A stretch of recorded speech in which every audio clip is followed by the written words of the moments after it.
लोग बिल्कुल आपके साथ हम खड़े हैं और हम सबको मिल के जद्दोजहद करनी है कि इस मुल्क से ऐसे काले कवानीन जो हैं उनका खात्मा किया जाए, जिनको इस्तेमाल करके जो है लोगों की ज़िंदगियों को जो इस तरह से अजाब में मुब्तला किया जा रहा है।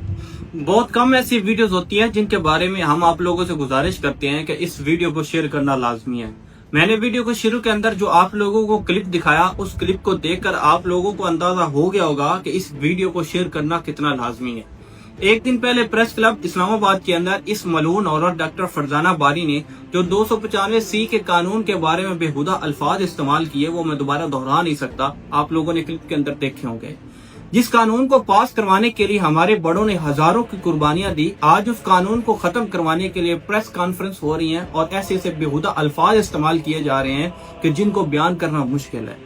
मैं पाकिस्तान के कानून नाफिज करने वाले इदारों से गुजारिश करना चाहता हूं कि इस मलून औरत डॉक्टर फरजाना बारी को जल्द से जल्द गिरफ्तार किया जाए और कैफरे किरदार तक पहुंचाया जाए। अगर जियो न्यूज की तरह भी इसके खिलाफ भी उतना ही एक्शन लिया जाएगा तो फिर ये बात जहन नशीन कर लें कि फिर से पाकिस्तान के अंदर एक मुमताज कादरी की तारीख दोहराई जाएगी और लिबरल्स लोग कहेंगे कि मुल्क पाकिस्तान का माहौल खराब किया जा रहा है। मैं एक बार फिर से पाकिस्तान के कानून नाफिज करने वाले इदारों से गुजारिश करना चाहता हूँ कि हम कानून का रास्ता इख्तियार करके इस मलून औरत डॉक्टर फरजाना बारी को गिरफ्तार करने की आप लोगों से गुजारिश करते हैं।